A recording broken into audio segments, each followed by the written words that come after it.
Bismillahirrahmanirrahim. Assalamualaikum warahmatullahi wabarakatuh. Waalaikumsalam. Oke, teman-teman, terima kasih. Sore hari ini kita akan berdiskusi mengenai budaya positif yang ada di lingkungan SMPIT dan teman-teman, terima kasih sudah hadir. Yang hadir pesertanya sore hari ini adalah senior-senior ataupun muslim yang ada di lingkungan SMPIT yang berada di Pondok Pesantren SMPIT Al-Huda Wonogiri. Oke, perkenalkan, saya Nanang Saleh dari calon guru penggerak angkatan 9 Kabupaten Wonogiri, yang di sini dari hasil belajar kami di modul 1.4 diminta untuk mendesiminasikan, karena azan kita beri.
Oke, teman-teman muslim, coba kita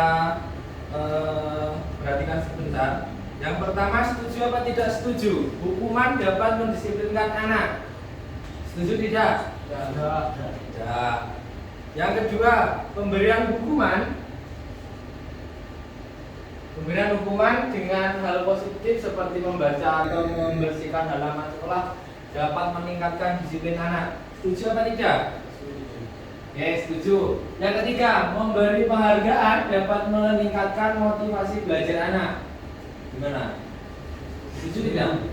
Misalnya nih, Kak Imam ini saya kasih biksu gitu misalnya.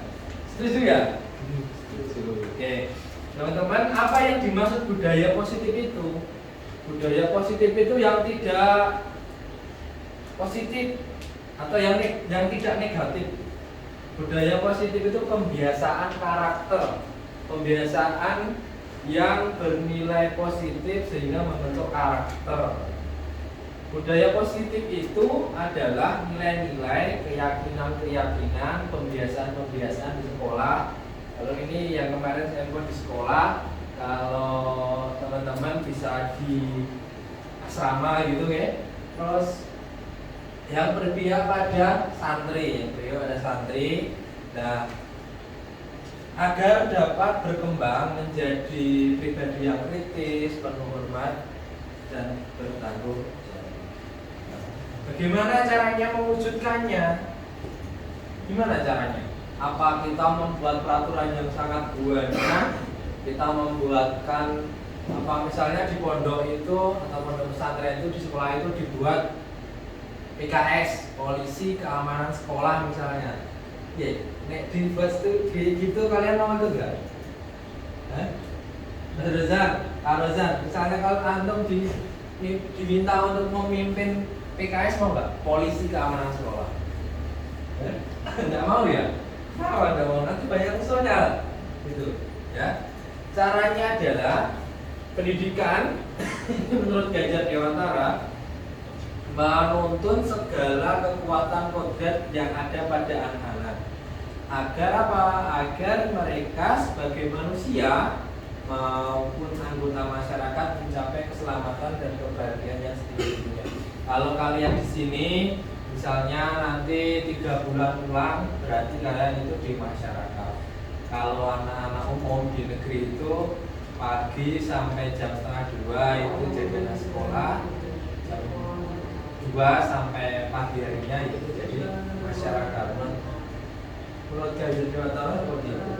Terus materi kita ada 7. Nah, yang pertama yaitu paradigma belajar, disiplin positif, motivasi perilaku manusia, terus kebutuhan dasar manusia, keyakinan kelas, posisi kontrol dan segitiga restitusi. Paradigmanya bagaimana? Jadi perubahan paradigma atau teori kontrol atau ilustrasi kontrol itu adalah ilusi guru mengontrol murid. Ini dalam teori yang dipaparkan oleh Dr. William Glasser. Ilusi bahwa kritik membuat orang merasa bersalah dapat menguatkan karakter. Dan juga ilusi bahwa semua penguatan positif efektif dan bermanfaat. Yang keempat, ilusi bahwa orang dewasa itu memiliki hak memaksa. Nih, seperti teman-teman yang ada di sini, kalau misalnya muslimnya itu memaksa untuk datang kayak gitu, itu berarti ada memiliki hak memaksa. Jadi mereka itu mengatakan dirinya itu dewasa dan memiliki hak memaksa. Nah, ilusi guru mengontrol murid. Pada dasarnya kita tidak dapat memaksa murid untuk berbuat sesuatu jika murid tersebut memilih untuk tidak melakukannya. Contohnya apa? Misalnya tidur atau sholat ke masjid. Rata-rata kan anak-anak sekarang itu namanya tidur. Terus guru sedang mengkontrol perilaku murid. Hal demikian terjadi karena murid sedang mengizinkan dirinya dikontrol. Saat itu bentuk kontrol guru jadi kebutuhan dasar yang dimiliki murid tersebut. Teori kontrol menyatakan bahwa semua perilaku memiliki tujuan, bahwa bahkan terhadap perilaku yang tidak disukai apa ya, disiplin maksudnya. Mandi pagi itu kadang kalian tidak suka di hari-hari tertentu, misalnya kelas 9 ini kalau hari Sabtu jarang ya bangun pagi untuk mandi masuk sekolah. Nah, ini apa? Ini adalah perilaku yang tidak disukai. Ilusi bahwa semua penguatan positif efektif dan bermanfaat. Misalnya, bujukan adalah bentuk-bentuk kontrol segala usaha yang digunakan untuk mempengaruhi murid agar mengulangi suatu perilaku tertentu adalah suatu usaha untuk mengontrol murid tersebut. Jadi dalam jangka waktu tertentu kemungkinan murid tersebut itu akan menyadarinya, yang mencoba untuk apa? Menolak bujukan ketika kita, atau bisa jadi murid tersebut menjadi bergantung kepada pendapat sang guru untuk berusaha.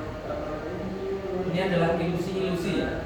Jadi ilusi bahwa kritik dan membuat orang bersalah dapat menguatkan karakter kepada kalau orang merasa bersalah, terus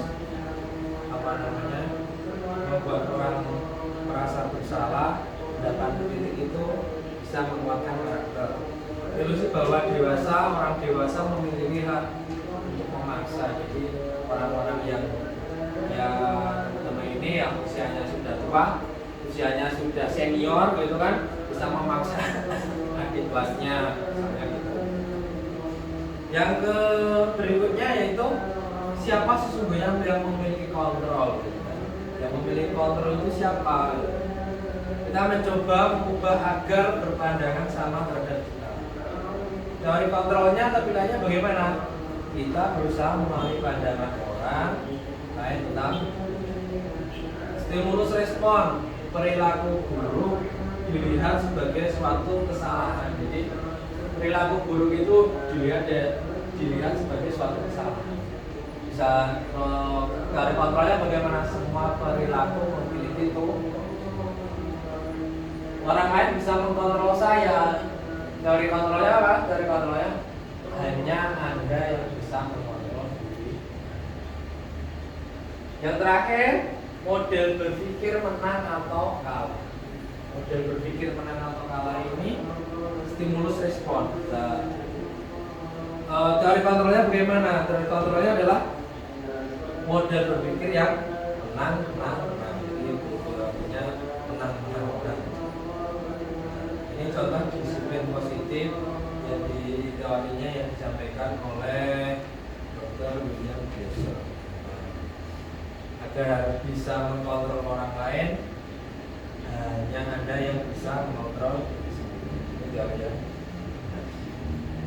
Nah, kalau kalian teman-teman di sini mendengar kata disiplin, apa ya? Dalam teman-teman kita pikir mandiri. Jadi disiplinnya itu mandiri. Terus ada lagi disiplinnya itu tidak terlambat, on time itu tepat waktu ya, jam 7 ya jam 7. Tapi ada yang lebih lagi, maksudnya datang sebelum on time. Misalnya on time-nya jam 7, datangnya misalnya jam 6.50, berarti itu datang sini. Kata disiplin itu biasanya berkaitan dengan seperti ini: tata tertib, peraturan, teratur, kepatuhan, hukuman. Yang terakhir adalah hukuman. Nah, ini banyak sekali yang orang itu berpikir disiplin itu kaitannya sama hukuman, punishment gitu kan. Punishment kalau di pondok mungkin ada teman yang keluar dari asrama tidak izin sama musyrifnya, nanti kena punishment gundul misalnya. Ini adalah disiplin. Juga ada yang mengartikan kepatuhan, teratur, peraturan, tata tertib. Nah, kalau kepatuhan itu ya taat kepada muslim, santri yang taat kepada muslimnya. Nah, hukuman dapat mendisiplinkan murid. Setuju atau tidak setuju? Nah, setuju apa tidak setuju? Tidak setuju. Ada yang setuju, ada yang tidak setuju. Kita lihat ya jawabannya ya. Dalam budaya kita makna disiplin itu dimana menjadi suatu yang dapat dilakukan seorang pada lain untuk mendapatkan kepatuhan. Cenderung menghubungkan kata disiplin dengan kata ketidaknyamanan. Nah, ini bedanya kita sebagai orang awam sama orang-orang yang ada di militer gitu.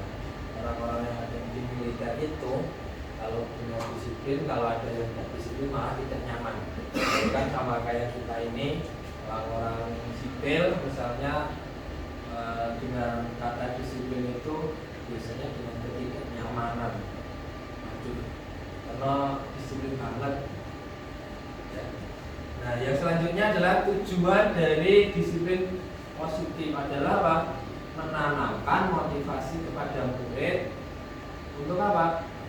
Untuk menjadi orang yang menginginkan dan menghargai dirinya sendiri. Jadi kalau kita itu mempunyai budaya positif itu sebenarnya menghargai diri kita sendiri.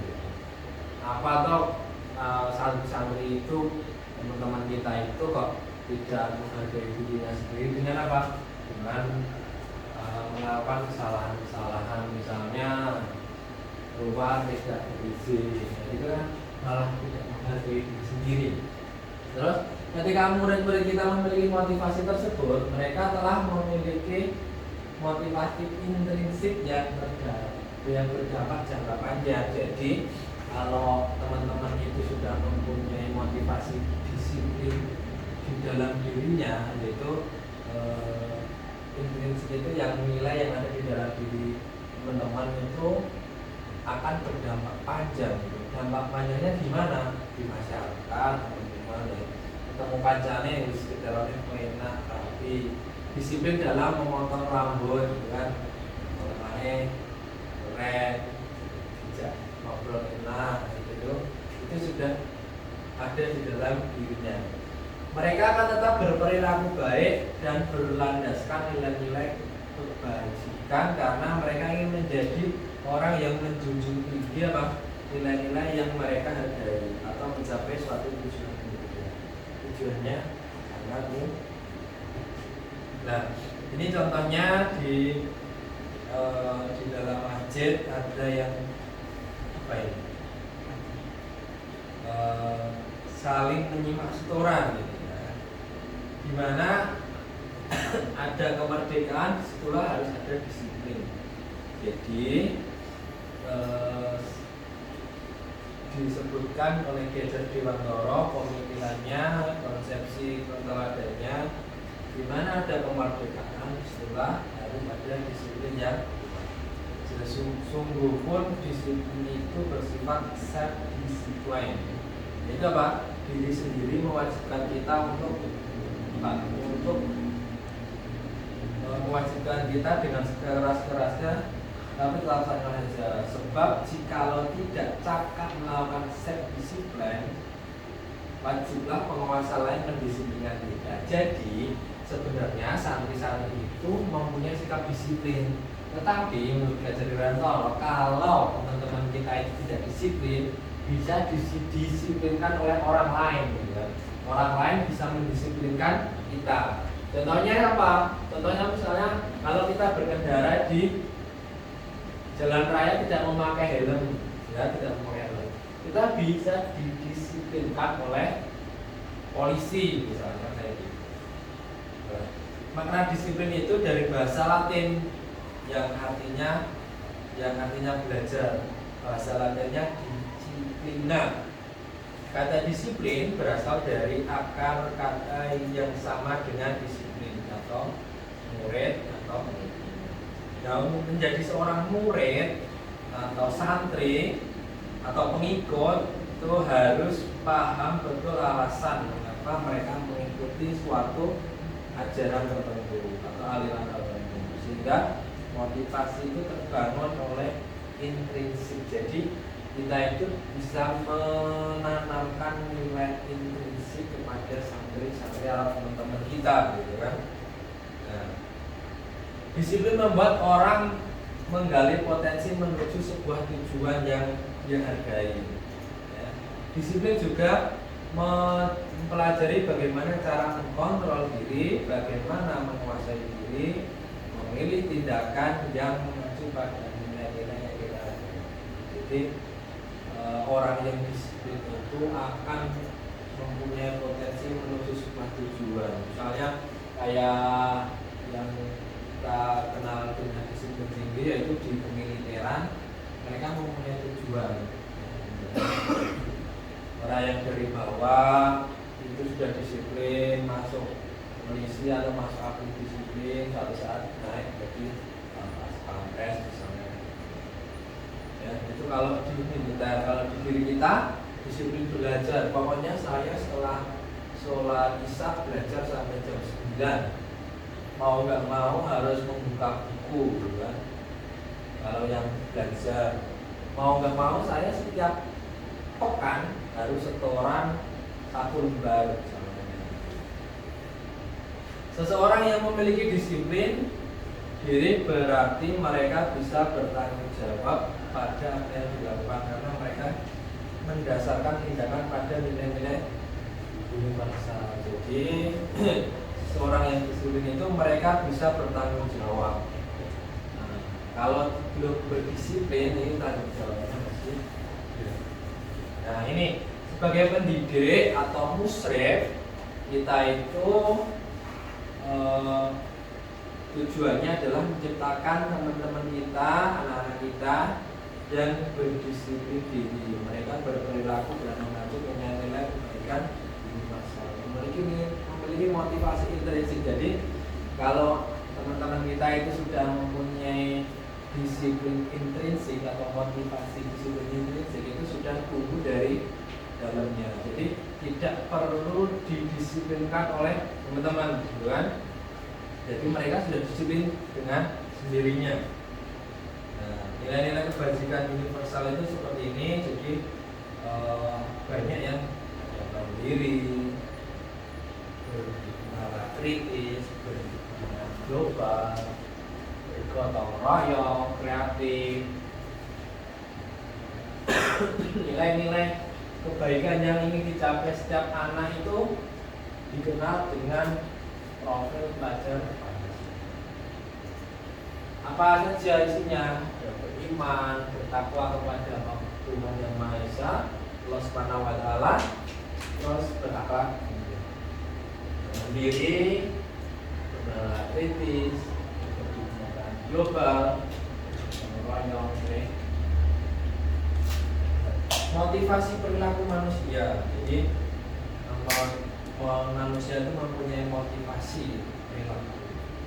Teorinya adalah untuk menghindari ketidaknyamanan atau hukuman. Apa yang terjadi apabila saya tidak melakukannya? Ini kan motivasi eksternal. Misalnya kalau saya tidak berangkat hari ini ke sekolah, itu apa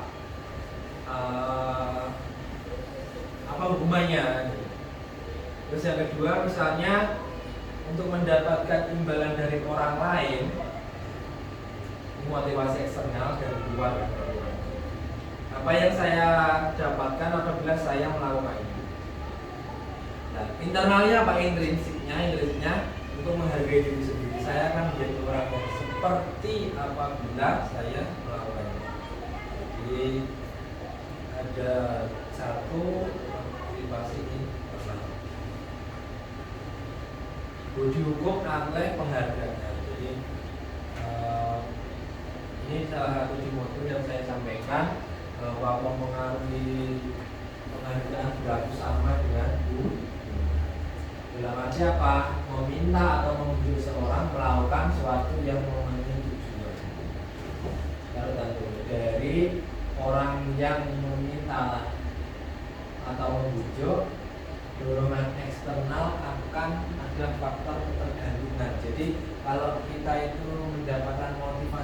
dari luar itu akan jadi ketergantungan. Contohnya, oh kalau nggak ada musyrif A itu nanti saya bangunnya telat saja. Itu misalnya. Itu kalau tidak ada Ustadz A atau guru A nanti saya tidak masuk kelas. Ini adalah apa namanya ketergantungan dari motivasi tersebut. Ya. Terus didukung oleh penghargaan. Penghargaan menurunkan kualitas. Penghargaan mematikan kreativitas.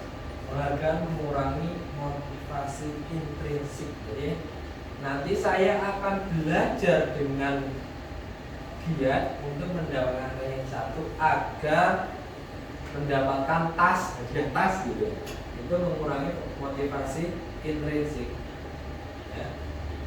Terus bentuk penghargaan, bentuk program kebajikan atau apresiasi. Beri pengakuan secara khusus, secara pribadi, beri pengakuan kepada semua murid secara bergantian. Terus beri pengakuan secara konsisten, fokus kepada proses.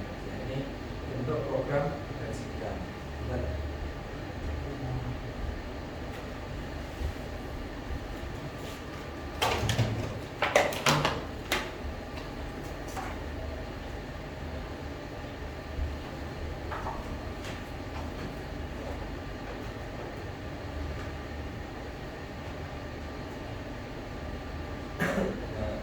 Lanjutkan, ini contoh pengakuan atau apresiasi kebajikan.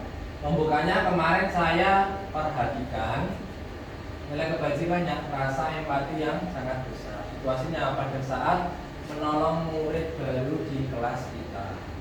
Terus ada yang kedua, contohnya apa? Saya menghargai. Nilai kebajikannya adalah kepedulian. Terus apa situasinya? Pada saat kamu membantu teman-temanmu di tugas kelompok. Contoh lagi, terima kasih untuk. Nilai kebajikannya apa? Rasa tanggung jawab. Situasi apa situasinya? Pada saat kamu memungut kertas-kertas yang berserakan. Jadi kalau misalnya ada teman atau santri yang mau ambil kertas, bisa dilakukan apresiasi kebajikan dan berterima kasih untuk sudah mengambil sampah.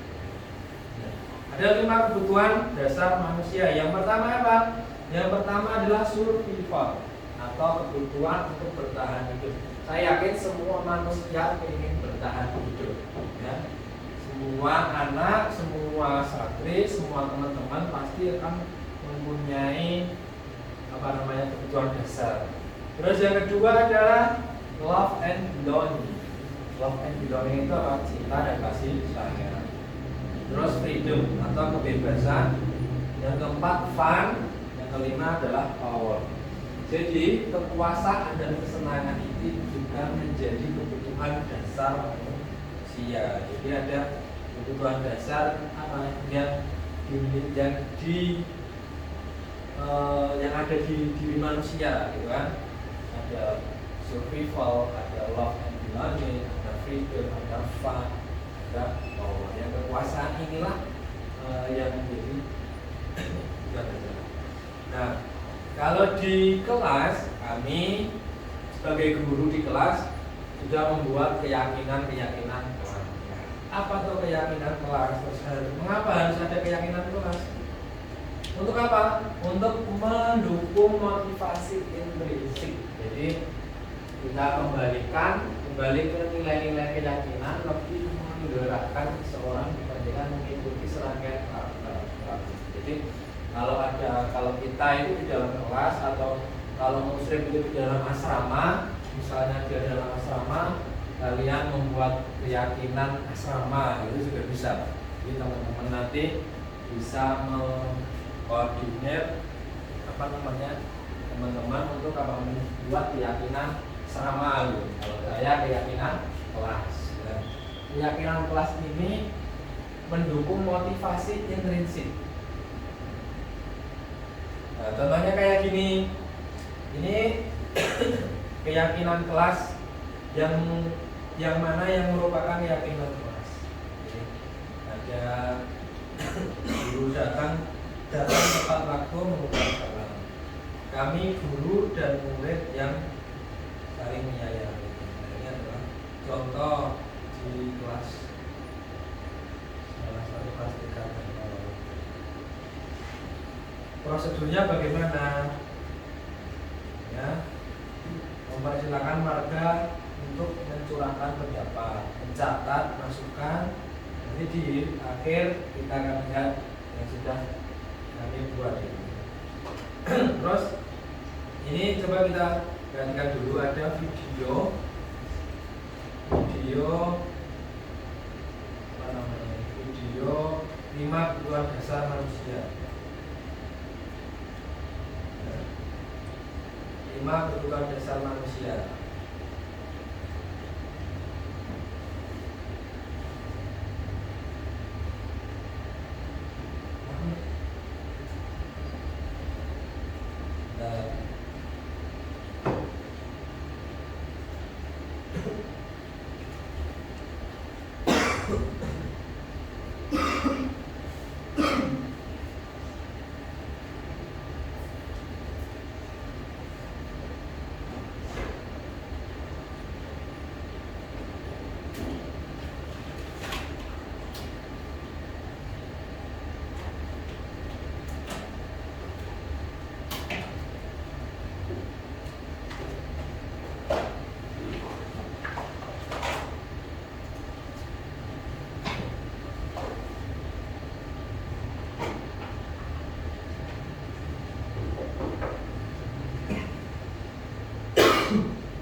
Dan bahagia, salah satu upaya yang dapat dilakukan oleh guru adalah memahami kebutuhan dasar yang mendasari perilaku murid.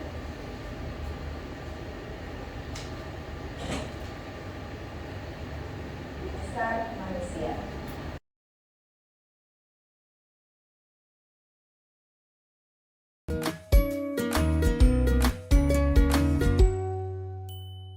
Salam bahagia Ibu dan Bapak guru hebat. Dalam penerapan disiplin positif restitusi, salah satu program yang dikembangkan adalah 5 posisi kontrol.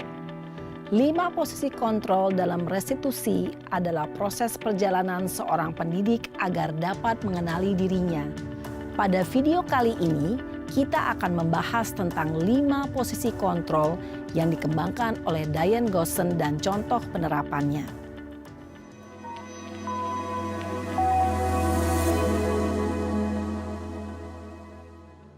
5 posisi kontrol itu adalah 1. Posisi penghukum. 2. Posisi pembuat merasa bersalah. 3. Posisi teman.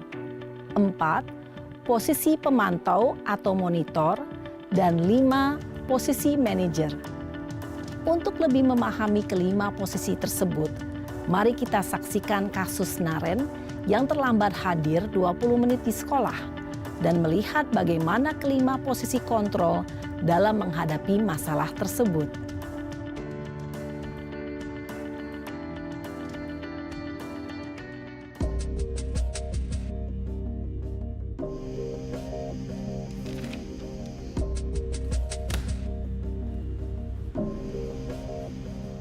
Naren! Sini kamu! Selamat pagi, Bu. Selalu terlambat. Kamu deh, pasti terlambat. Maaf, Bu. Saya... Apa? Apa coba? Alasan kamu apa lagi? Kapan sih kamu tidak terlambat?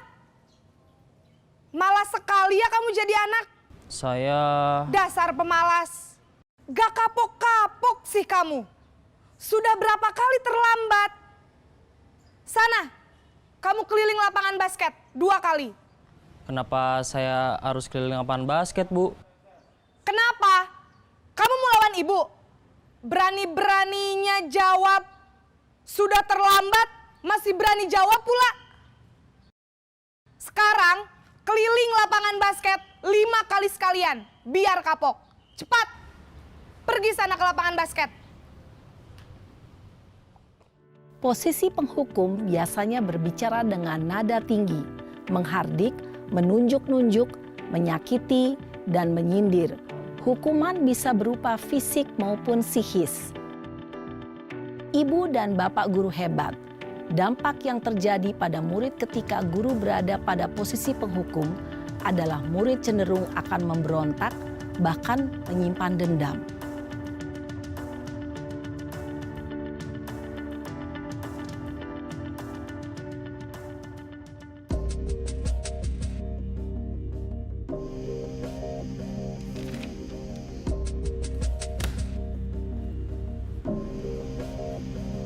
Naren!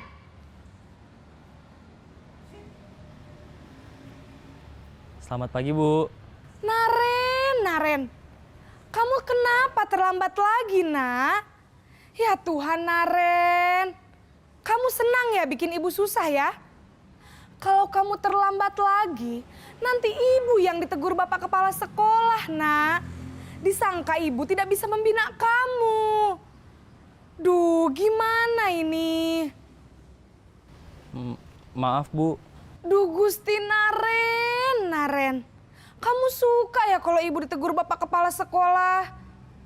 Terus, sekarang ibu harus tulis apa ini di buku absen? Ini kamu sudah sering terlambat loh. Ibu harus apa coba? Maaf, Bu. Maaf sekali. Ya sudah, lain kali jangan bikin ibu susah lagi ya, Nak ya. Ibu tidak akan kuat lagi kalau kamu begini terus. Bisa jantungan kalau ibu ditegur bapak kepala sekolah. Sana cepat ke kelas. Maaf ya, Bu. Maaf sekali. Posisi pembuat rasa bersalah berbicara dengan nada tenang, cenderung lembut. Namun kata-kata yang diutarakan membuat murid merasa menjadi orang yang gagal. Memandang buruk dirinya sendiri, merasa tidak berharga, dan tidak sanggup membahagiakan orang lain.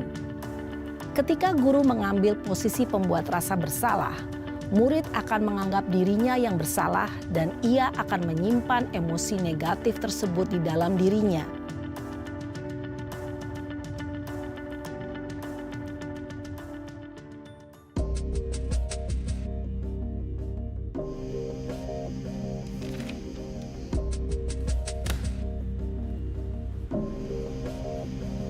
Naren!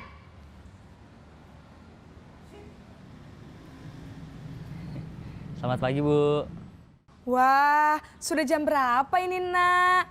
Terlambat lagi ya, sayang. Iya, Bu. Habis ibu saya lupa bangunkan saya, Bu. Kamu malah menyalahkan ibu kamu. Kamu bukannya anak yang larinya paling kenceng. Kok terlambat sih? Iya, Bu. Saya memang terlambat bangun tadi. Jadi, biarpun saya lari kencang, tetap gak kekejar, Bu. Ya sudah sana, nanti lain kali larinya lebih kenceng lagi ya. Biar gak terlambat lagi. Bikin seneng ibu, demi ibu. Bisa kan? Bisa lah, Bu. Ya sudah sana masuk kelas. Ibu beresin urusan absen kamu. Kamu ini ada-ada saja. Dalam posisi teman, guru berbicara dengan nada suara ramah, akrab, cenderung bersenda gurau untuk menjaga suasana tetap santai. Murid akan merasa senang, aman, dan akrab dengan guru. Identitas yang tercipta adalah identitas sukses atau berhasil. Namun, perlu diingat, karena ini masih dorongan eksternal, maka ada faktor ketergantungan dari murid kepada orang tertentu. Di sini guru absennya, sehingga di lain waktu murid bisa berperilaku baik namun hanya kepada orang-orang tertentu saja.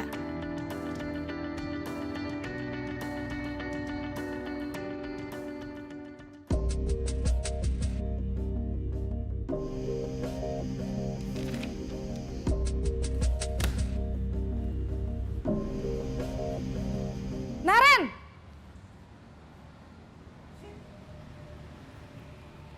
Selamat pagi, Bu. Naren, apa peraturan sekolah kita tentang jam berapa kita harus masuk sekolah, nak? Kita harus di sekolah jam 7, Bu. Iya, betul. Sekarang sudah jam 7.20. Naren sudah tahu konsekuensinya jika terlambat hadir. Paham, Bu. Saya harus tinggal kelas pas jam istirahat selama 20 menit. Iya, benar. Konsekuensinya demikian. Jadi nanti jam 9.30 pas istirahat, kamu harus tinggal di kelas, kerjakan tugas tambahan untuk ketertinggalan kamu, ya? Baik, Bu. Posisi pemantau mengandalkan penghitungan atau data untuk mengontrol murid. Guru mengarahkan murid berdasarkan peraturan dan konsekuensi. Seorang pemantau menunjukkan bahasa tubuh dan ekspresi wajah yang datar dan cenderung formal.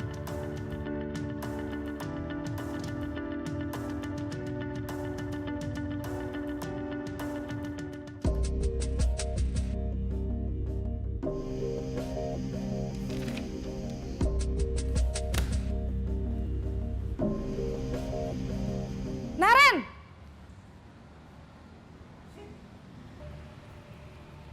Selamat pagi, Bu. Selamat pagi, Naren. Maaf, Bu. Saya terlambat. Iya, sekolah masuknya jam 7, sekarang sudah jam 7.20. Jadi sekarang bagaimana ini, Naren? Maaf, Bu. Saya lupa setel alarm saya semalam.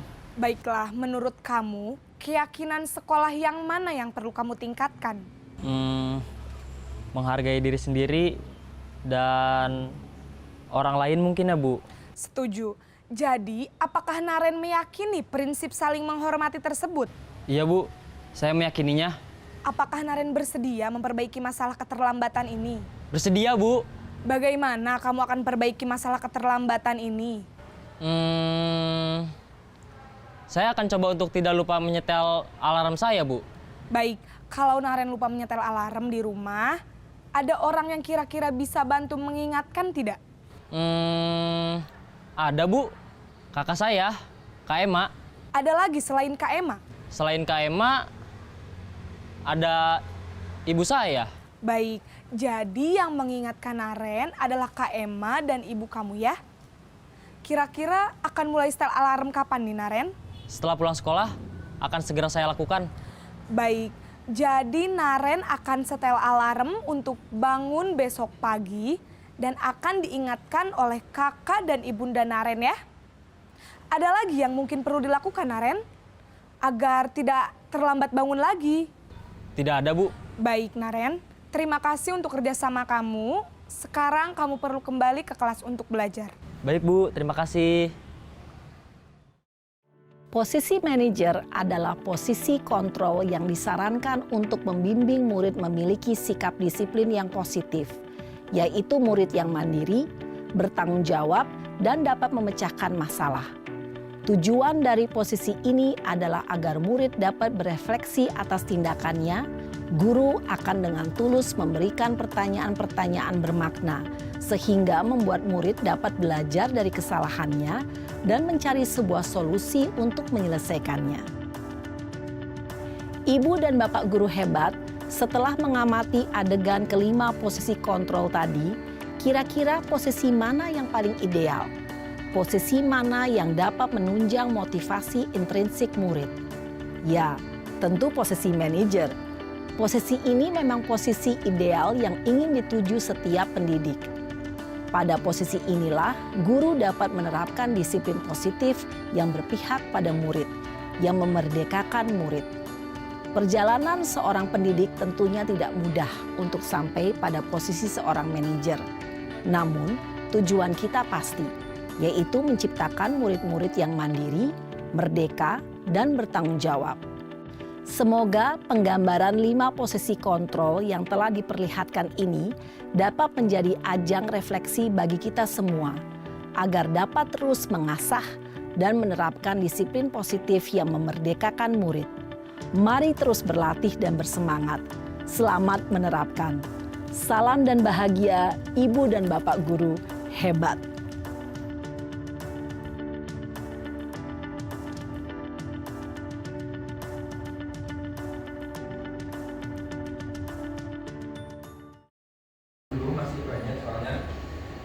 Apa itu restitusi? Jadi kalau tadi itu 5 posisi kontrol, setelah misalnya orang yang salah itu kita namanya restitusi kalau di guru bergerak, bukan apa ya kalau di kita itu apa namanya di BK misalnya, tapi namanya kita itu restitusi. Restitusi apa? Proses menciptakan kondisi bagi murid untuk memperbaiki kesalahan mereka sehingga apa? Mereka bisa kembali kepada kelompok mereka dengan karakter yang lebih kuat. Jadi kalau orang yang bersalah itu biasanya menyendiri gitu kan. Nah, ketika mereka menyendiri itu kalau di BK ketahuan nih, misalnya kalau di sekolah ya, kalau di asrama mungkin beda lagi, di gundul misalnya.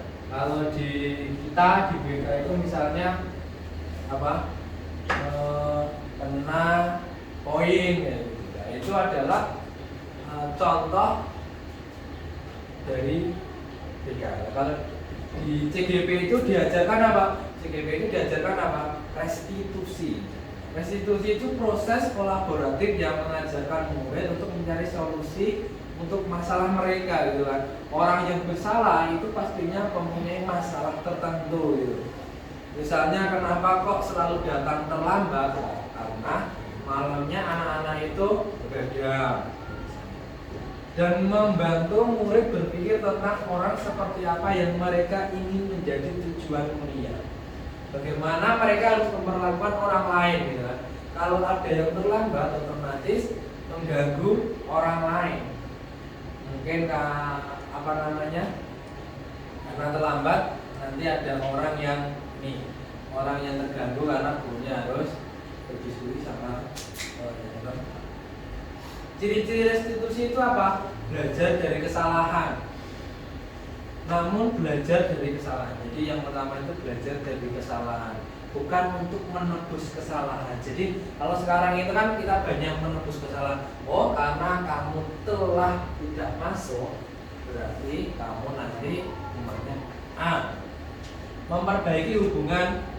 Yang ketiga tawaran bukan paksaan. Jadi ada beberapa tawaran untuk mencari solusi gitu.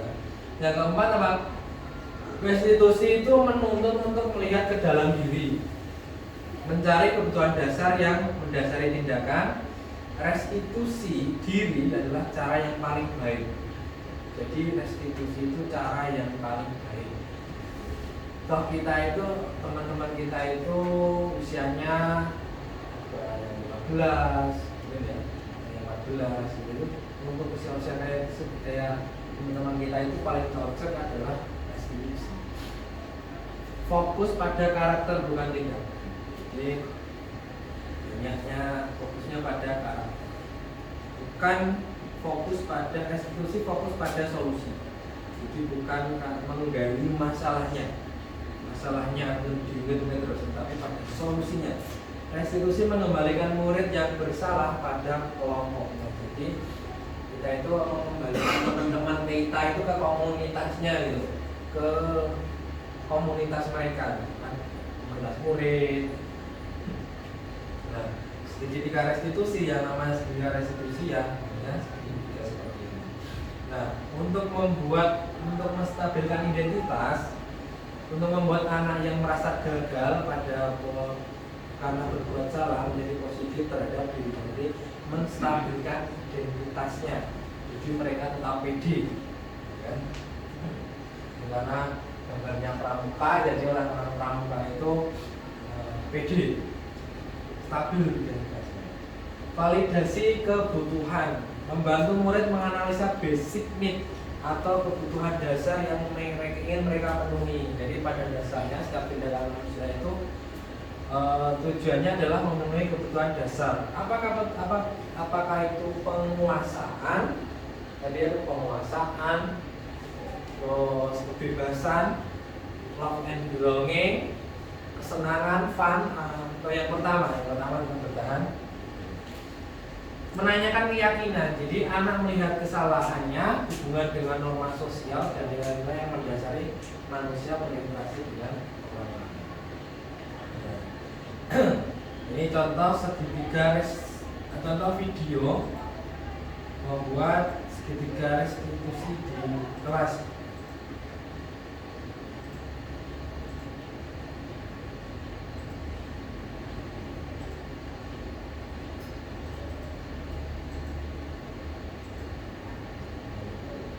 Penerapannya ini.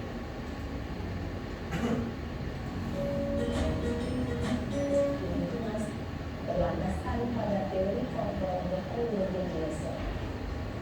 Segitiga restitusi adalah suatu proses dialog yang dijalankan oleh guru. Kamu meyakini tidak?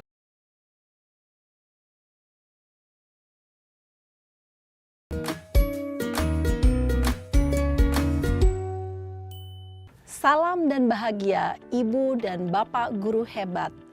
Pada video kali ini kita akan membahas tentang salah satu program disiplin positif yang diterapkan di lingkungan sekolah yang dikenal dengan nama restitusi.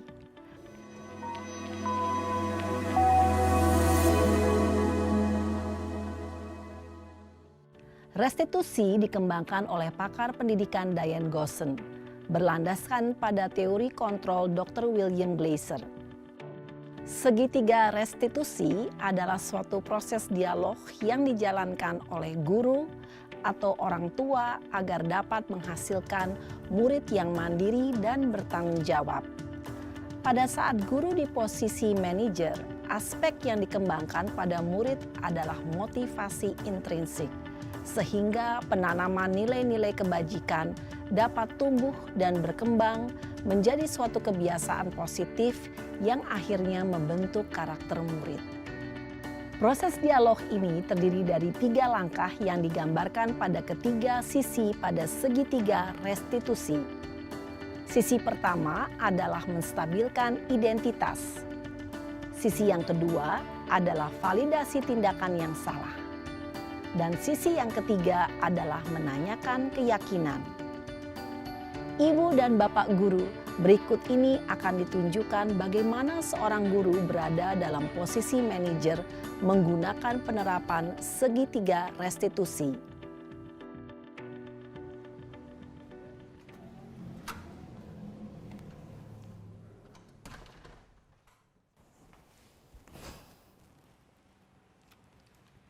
Siang, Sarah. Siang, Pak. Sudah lama nggak ketemu Sarah? Kenapa hari ini ada di sini? Kesel, Pak. Kesel banget. Masa aku dikatain tukang fitnah, Pak? Ya aku marah lah. Aku balik ngatain Eka di depan kelas. Kesel banget. Oh, begitu.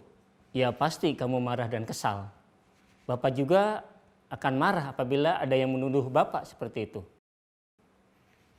Kemudian, pada saat itu, kamu mau melakukan apa? Ya saya langsung ngatain Eka lah, Pak. Kesel banget. Saya bentak-bentak dia depan teman-teman lain. Oh, begitu. Pasti kamu melakukan seperti itu karena suatu alasan tertentu, bukan? Iyalah, masa saya diam saja, Pak? Ya saya bela diri lah. Masa saya dituduh tukang fitnah? Ya wajarlah. Mempertahankan harga diri itu sesuatu yang penting buat kamu. Untung kamu tidak bertindak lebih gegabah lagi. Hanya membentak-bentak. Iya, Pak. Untung saya masih bersabar dan hanya membentak saja. Sudah gemes padahal, saya pasti bela diri lah. Ya pasti ya, tapi kamu memilih untuk tetap bertahan dan bersabar. Kamu memilih untuk tidak berbuat lebih parah lagi, bukan? Iya. Nah, sekarang coba kita lihat lagi. Tindakan kamu yang bentak-bentak Eka di kelas. Tindakan kamu itu kira-kira sesuai dengan keyakinan kelas atau prinsip kamu tidak? Enggak lah, Pak. Capek, Pak, jadi pemarah. Jadi keyakinan atau prinsip mana yang kurang sesuai dengan keinginan kamu? Ya, saya sebenarnya sangat menghargai orang lain.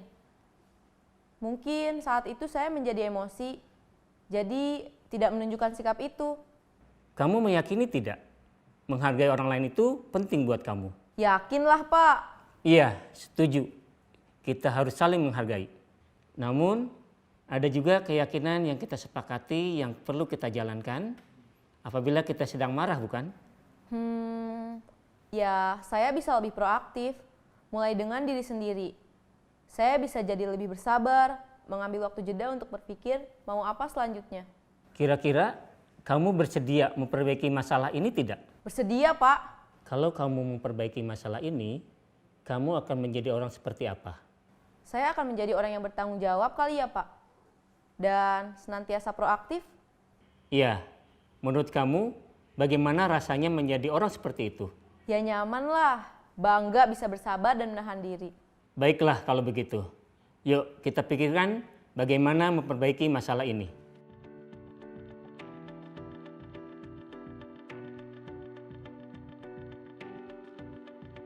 Ibu dan Bapak guru hebat, baru saja kita menyaksikan contoh bagaimana seorang guru berada dalam posisi manajer menggunakan penerapan segitiga restitusi.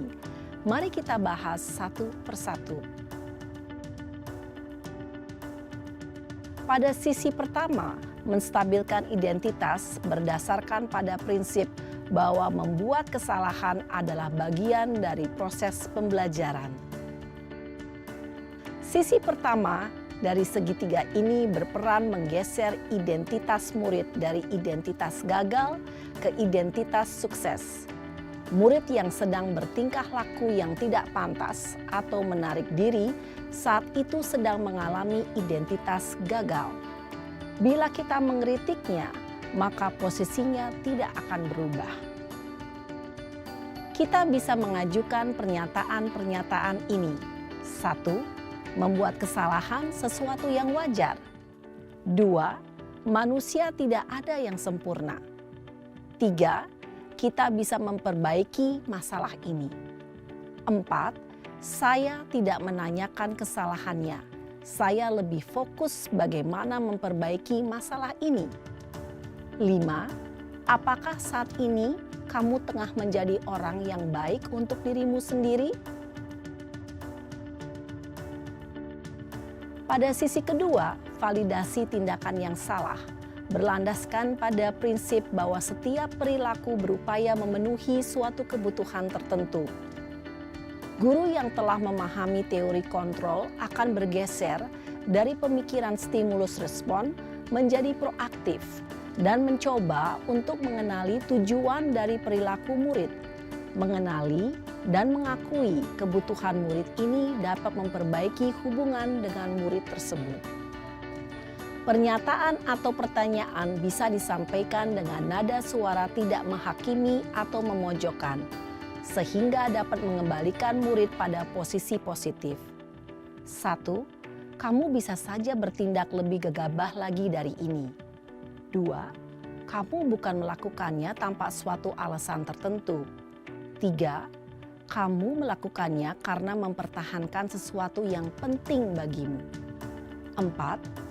Mungkin kamu bisa mempelajari suatu perilaku baru yang lebih efektif. Bersediakah kamu mempelajarinya?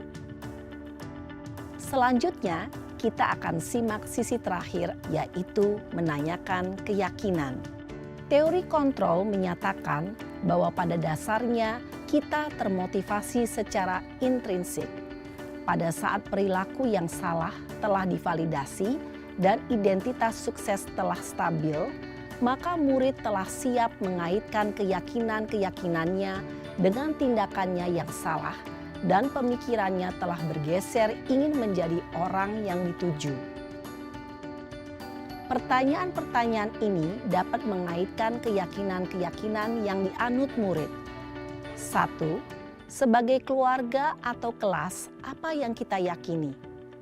2. Nilai-nilai apa yang telah kita sepakati? 3. Seperti apa gambaran sebuah kelas yang ideal bagi kamu? 4. Kamu ingin menjadi orang seperti apa?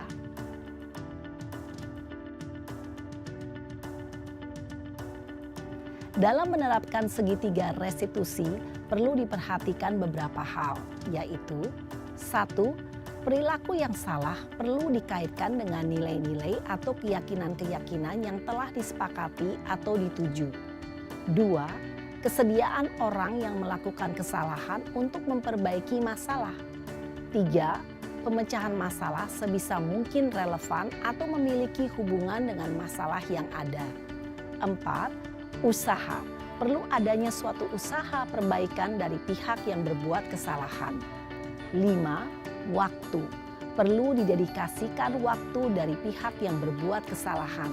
Tanyakan kapan akan mulai diberlakukan usaha untuk memperbaiki masalah. Dengan memahami struktur penerapan segitiga restitusi, diharapkan guru dapat menerapkan posisinya sebagai manajer dengan mengajukan pertanyaan-pertanyaan bermakna yang dapat membuat murid menjadi lebih percaya diri, bertanggung jawab, dan mandiri. Nah, Ibu Bapak Guru perlu tidaknya mengikuti ketiga tahapan dalam segitiga restitusi bergantung pada ringan beratnya suatu permasalahan. Misalnya, bila permasalahan tersebut ringan, maka tidak perlu dijalankan secara berurutan. Bahkan bisa semudah menanyakan, apa keyakinan yang kita sepakati? Dengan menjalankan segitiga restitusi, dengan mengajukan pertanyaan-pertanyaan bermakna, diharapkan murid menjadi lebih kuat secara pribadi, dapat membuka wawasan murid agar dapat menyelesaikan permasalahannya sendiri, semakin percaya diri, mandiri, dan merdeka. Salam dan bahagia, Ibu Bapak Guru hebat.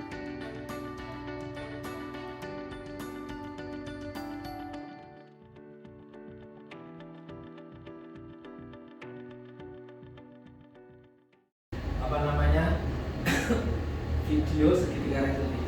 Langkah-langkahnya juga sudah ada, saya buat video nanti bisa saya share.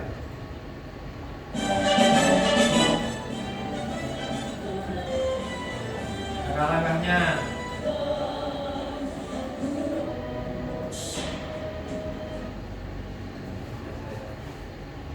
Jadi berbagi pengalaman ya, ini apa namanya, kesepakatan kelas anak-anak kelas berdiskusi tentang kelas yang diujikan, masing-masing anak memberikan kesempatan menulis. Jadi anak itu kita kasih kertas untuk menuliskan, terus siswa diminta menyampaikan, menyimpulkan bersama-sama, memberi kesempatan untuk menambahkan atau mengurangi tentang kesepakatan, menetapkan kesepakatan kelas dan menempelnya di dinding. Jadi di dinding kelas SMP itu sekarang sudah ada tulisannya keyakinan kelas. Nah, membuat keyakinan kelas, guru dan siswa berdiskusi, membagikan sticky note atau kertas. Nah, ini contohnya teman-temannya kita baru menulis apa yang mereka inginkan. Terus mereka tempel di dinding, nanti setelah itu disimpulkan. Ini pendapat siswa yang berdiskusi bersama, jadi kesepakatan kelas. Jadi ini ya, kesepakatan kelas, ada beberapa tempelan. Jadi terima kasih semuanya, tepuk tangan untuk semua. Oke, sekian yang dapat kami sampaikan. Mudah-mudahan berbagi ini bisa menjadikan teman-teman kita yang ada di asrama, yang tinggal di asrama, yang setiap hari sekolah di asrama dari pukul 3 asar sampai besok pagi, bisa membuat mereka mempunyai budaya yang baik.